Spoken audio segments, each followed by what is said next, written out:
All right, guys, thank you again for coming to another Morrison's Outdoor Adventures video. We've got something a little different here for you guys. We're talking about brakes. So specifically Alcon brakes. We just started working with Alcon a little ways back.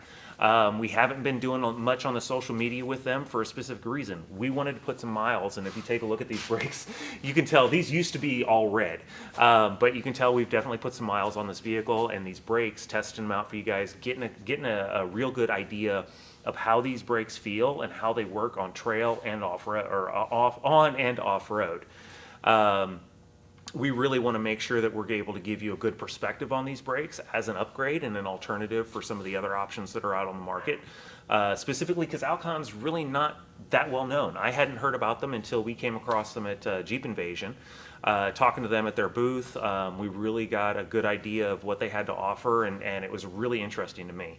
Mainly because what I was looking at having to do was to upgrade my brakes. I was looking at $7,000-8,000. The reason was not just for the brake kit, which that's several $1,000s on its own, but I was going to have to upgrade from 17-inch wheels. I've got a set of 17-inch methods and 35-inch BFGs. I was going to have to upgrade my wheels and tires to fit a larger caliper. It was the only option I had on the market aside from Alcon. And I really thought I was going to have to fork up that much money. But luckily, I came across them. Alcon, they do a 6-piston caliper, so a lot more stopping power with that. They also beef up your rotor and have a few things in the rotor and the caliper to help compensate for cooling and heat dissipation on the trail. The biggest thing, though, is the feel of these brakes. And unfortunately, that's the hardest thing for us to really kind of convey to you over or through the camera, is these brakes have a significantly different feel. The main thing being with stock brakes often, and varies a little bit by manufacturer, often you'll get an on or off braking. You apply the brake and you don't have much variation or what's the word? Modulation. Modulation, thank you. Don't have a lot of modulation in the stock brakes. These, worlds of difference. Now, why does that make a difference? Why is the modulation of the brake important to you? Well, for a lot of reasons. Number one, we encourage everyone when you're driving off-road to use the 2-foot driving method. This gives you a lot more control over your braking and the momentum of the vehicle. But by having more modulation in your brake pedal, when your left foot is articulating that brake, it gives you a much finer control over those brakes. You can apply 10 or 15 or 20% of the brake, whereas with stocks, it's kind of, you get 50% or they're all the way on. So unfortunately, that doesn't give you as much control on trail when you're trying to manipulate your traction control system or try to send power to a wheel that isn't spinning than you need it to. So that's been the biggest difference with these brakes, is it really gave me a lot more control over the vehicle on trail, and I'm able to get it to perform much more the way I want it to versus how the vehicle is just going to do it on its own. So definitely with the modulation of the braking, like that's a big part of it, right? And when we think about that modulation, it's not just like Chris was talking about with left foot braking. We think about, going down a hill and it's slippery, or maybe we're backing up, whatever it may be. But if we're on slippery terrain, if we can't finitely kind of control that brake pedal, then we're constantly locking those brakes up. And remember, a sliding tire doesn't steer. So if we have good control of that brake and we can really dial that braking in so that we can keep those tires rolling but slow them down as much as possible, it makes a huge difference in things like snow, ice, mud, even sand and stuff like that, where we can really control that tire with that better braking system. So one thing I can say, Mike, I hear you say it all the time on trail over the radio usually, is don't stab your brakes, especially on those downhill descents. With some of the really steep ones, they can get sketchy. If you start stabbing at your brake, or if you don't have that fine control of your brake and keep your tires from locking up, it can make things a lot sketchier feeling. Yeah, 100%. So, Mike, we pulled the brakes apart here. We're wanting to kind of do an inspection on them and kind of see where they're at after a few thousand miles. Obviously, we've got a lot of dirt on them, but kind of what are you seeing here from the usage that I've put it under recently? Well, so when we look at kind of usage, right, we have two different types of what we call, duty. We have regular duty, which is your basic everyday style driving, where you are, probably 80-90% on-road and that 10-20% off-road max, right? But even your off-road is mostly like gravel roads, stuff like that. Then we have what we call severe duty, where we are getting into situations where we're getting closer to like 40, 50% off-road, and we're really wheeling the trucks hard. So I would probably say that Chris with this truck falls into that severe duty category because, you know, he wheels this truck hard and a lot, right? So, and plus he's towing too, right? Towing his Jeep. So when we kind of start to look at it and we look at the brake wear with the amount of miles that Chris has on it, like we've still got a substantial amount of pad left. We'll take a good picture for you to see that here in a little bit, but there's a substantial amount of pad left. Whereas if we were using just like a standard size pad with a standard caliper and a standard rotor, we would be going through those pads a whole lot faster. Because there is a little bit of science that goes into your pad wear off-road, because if the way the brake moves or releases, right, when that caliper releases, if it doesn't release enough, then material can get stuck between the rotor and the pad, right? And then it's constantly dragging. You go through some mud, you get some grit in there, and it can score up your rotor, but it can also cause your pads to wear prematurely. But you can't have a brake system or a caliper that backs off too much, because then you're going to have too much pedal travel, right, to get it back to clamping down. So it's a very fine line there. So that's where we kind of look like this, where we see that the brake is actually clearing out. We don't see a lot of mud and debris in there, which is a good sign, right? So also one thing that I'll touch on real fast too is, you know, when we choose a rotor for our vehicle, we can get a standard rotor, we can get a slotted rotor, we can get a slotted and a cross-drilled or a cross-drilled rotor.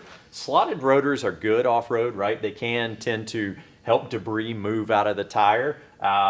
You can see the hatch marks actually in the Alcons right here. But one thing I do say, if you're going to be doing off-roading, cross-drilled rotors are a terrible idea, right? That cross-drilled rotor allows material to get packed in there, then it doesn't dissipate heat as well, and also it allows material to get into the center of the brake, where the cooling fins are inside that brake also. So it packs those full a whole lot faster. So some of kind of the smoke and mirror brake kits that are on the market that you can buy off your Amazon parts store or something like that, really making sure you're staying away from like a cross-drilled performance. That's more of like an on-road track style thing.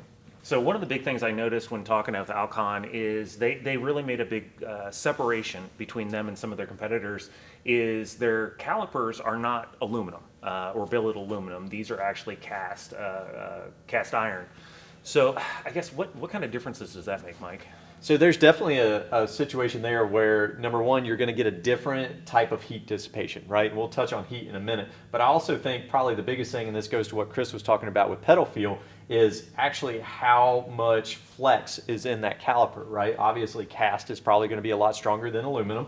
So therefore, I'm not a metallurgist, but right?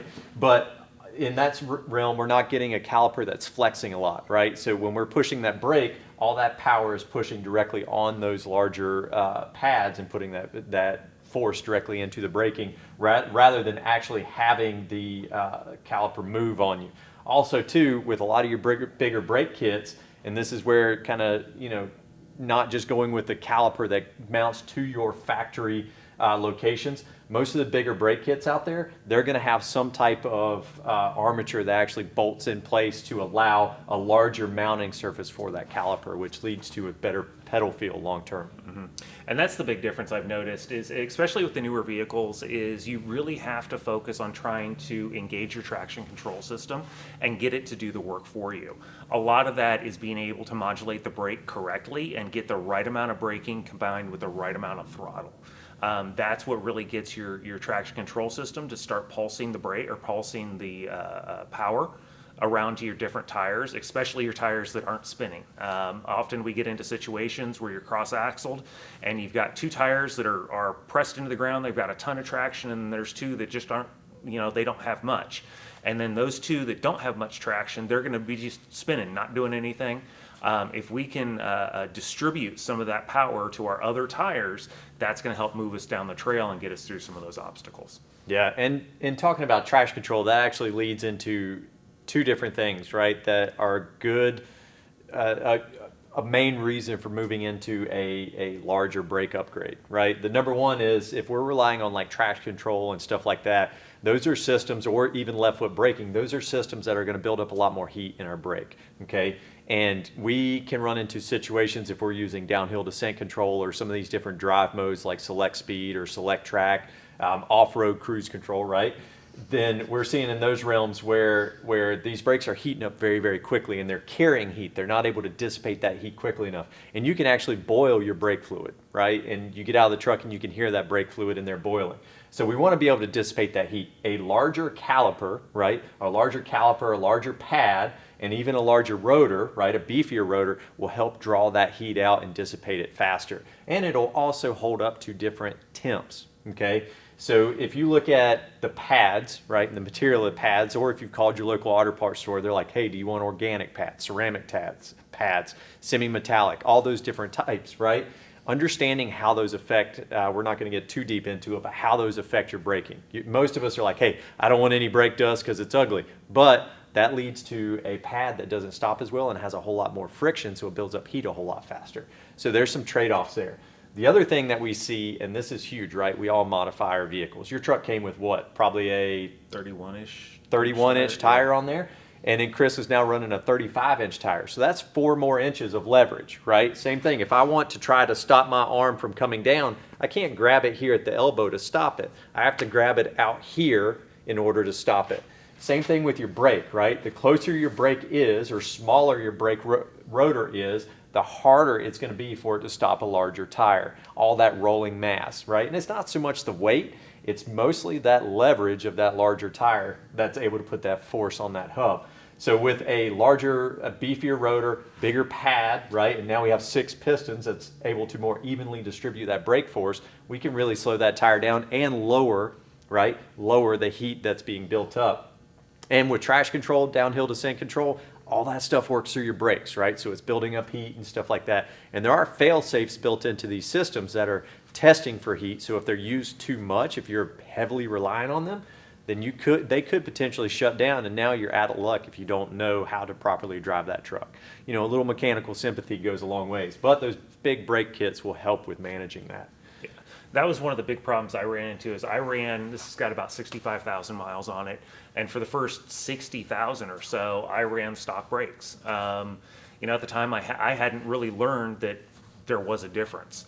What I found out is that I'd warped all 4 rotors pretty severely. It sounded real funny when I was driving down the road for a little bit. And we'll show some pictures. I've got at least one of my rotors was extremely deeply gouged, and the pads were almost completely gone.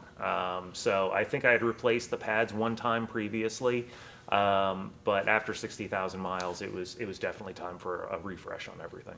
Yeah, you know, and a lot of people say, well, I don't want to spend the money on a big brake kit or a better brake upgrade, right? But think about it, long term, you're not going to be changing out your brake pads as much. You're not going to be changing out your rotors as much.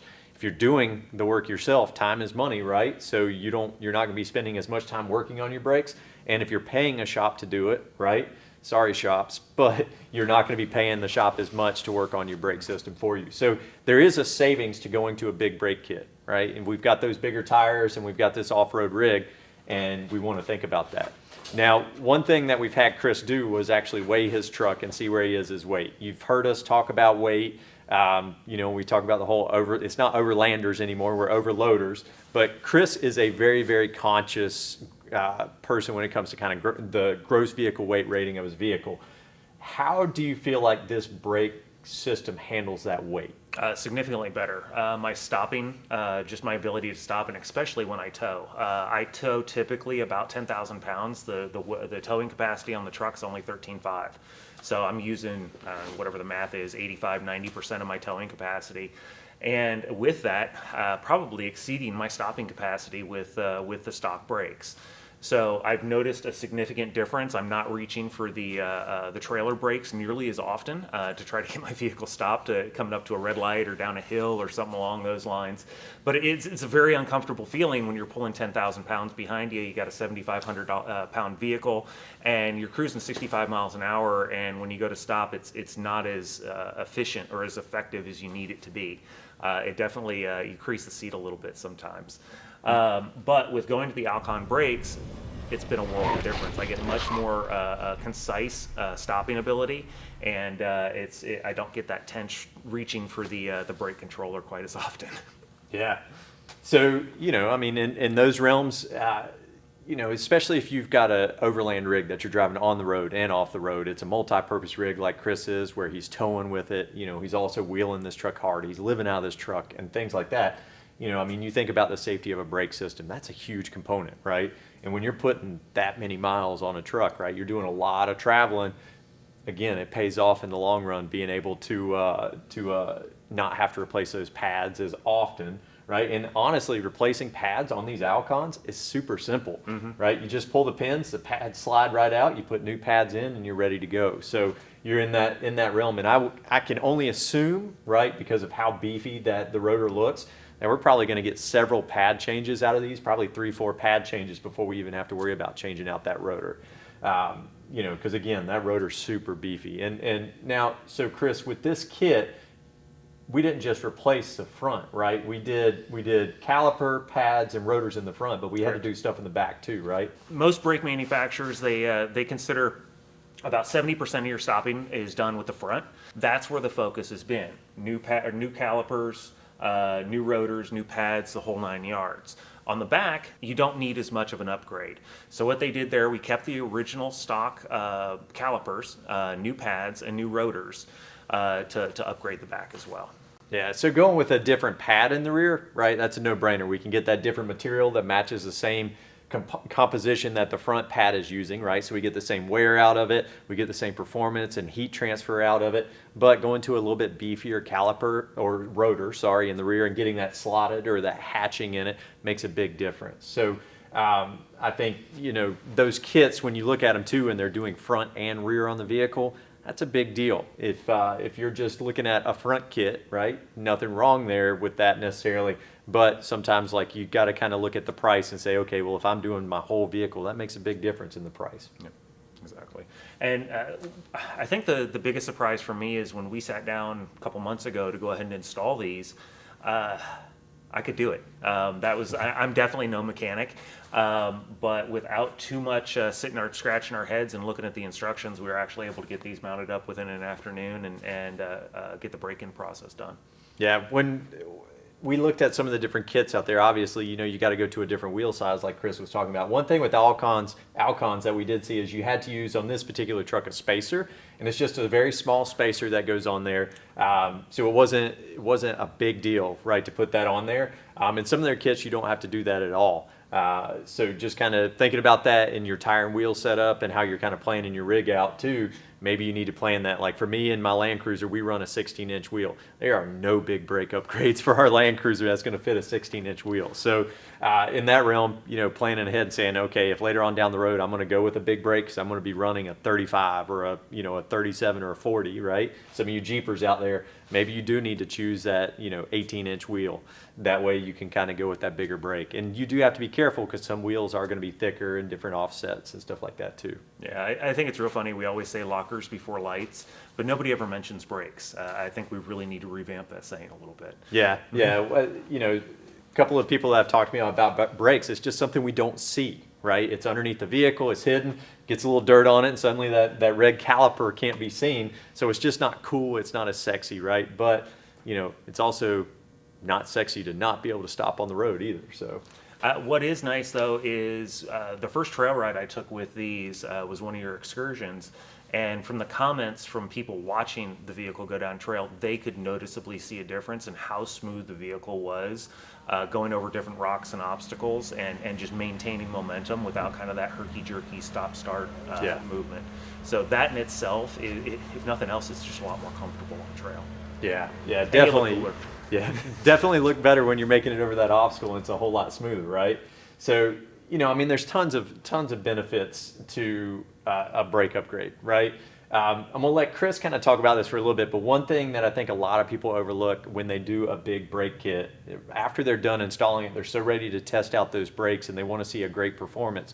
But there is a process, and every manufacturer is different, but they want you to bed those brakes in, right? And so Chris had to go through that process with the Alcons, and again, that's different than other manufacturers because When they bed it in, what they're actually doing is they're transferring a little bit of the material from the pad onto the face of the rotor, and that kind of beds it in and creates that stopping surface that they want. And if you don't follow their recommendations, guess what? Your brakes are not going to perform. So talk a little bit about that, Chris. The big thing with the Alcon brakes is like he said, following their specific instructions, and I had to double check on those just to refresh my memory as to what they were. But it's going to be the first 12 stops. You're going to go from 35 mile an hour, stop to 5. You're not going to come to a complete stop. You're going to stop at 5. You're going to decrease your speed to 5 miles an hour from 35. Each time you're going to do it with a little more braking pressure. So you're going to be stopping yourself a little bit quicker on those first 12. The last 2 you're going to do going from 50 down to 5 miles an hour with very strong braking, basically as strong as you can without skidding tires.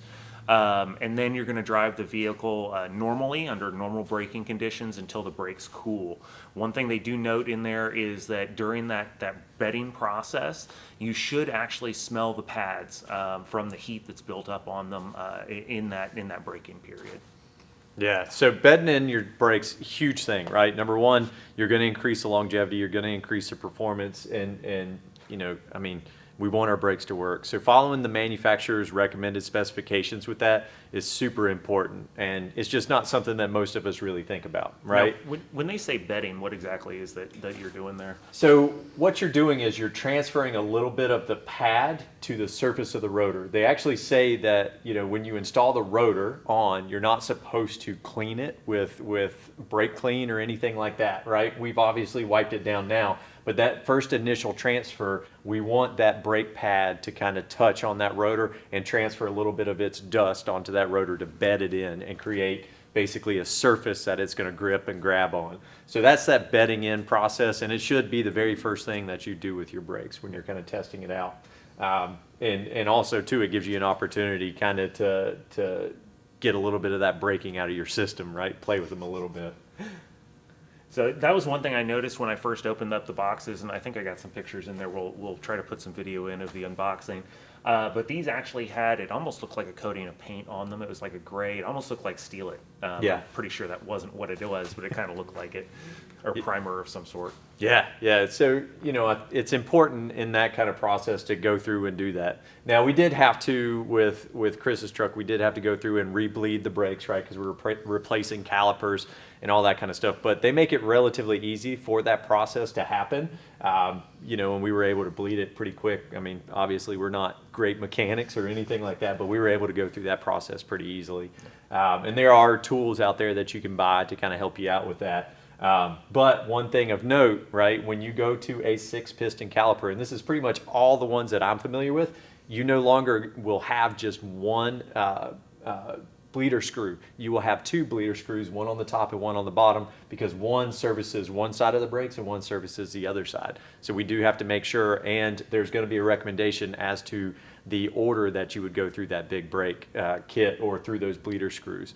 In this instance, if I remember right, we did the back, it's same caliper, but on the front we did have to start with the top on the furthest tire from the ABS brake pump, and then go to the bottom, and then move to the other side, start at the top and go to the bottom. We did that several times, I think, before we got the brakes where we wanted them. Yeah, it was kind of surprising to me. The big thing I forgot is that all the brake fluid that sits in those calipers, you got to fill them up first. Yeah, and again, a 6-piston caliper, right? Now we're going to have to really put some brake fluid in there. And I don't remember, did we have to change the brake fluid? No. So some big brake kits will call for different fluids. You know, you can have DOT3, DOT4, DOT5 brake fluid, and just in that thought process, basically they will hold up to different temperatures, right? But some of them are not as interchangeable. Typically 3 and 4 is interchangeable, 5 is kind of in a world all its own.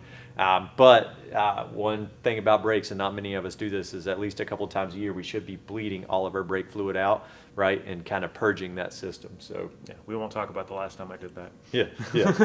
So, well, you know, definitely performance-wise, right, you know, just from outside the vehicle, seeing the performance of the Alcons, it's been impressive. I can't wait to kind of see long-term how they kind of hold up on the truck, and again, in really a severe duty application. I mean, geez, this Ford sees some trails, right? And I mean, it's done some wild stuff. You've probably seen our pictures. stuff that it's probably not supposed to be doing, but it does it, right? So it'd be interesting, along with all the other parts of this, try to kind of see how that stuff holds up. Hasn't seen a car wash in a long time, but definitely seen some trails. Yeah, yeah.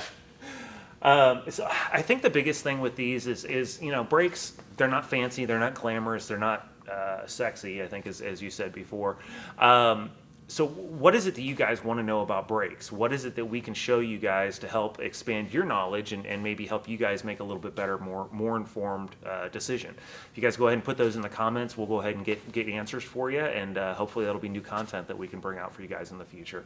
Yeah, definitely. Anything we can do to help educate you, help you make better decisions, and enjoy getting outdoors. Thanks, guys. Thank you. Bye.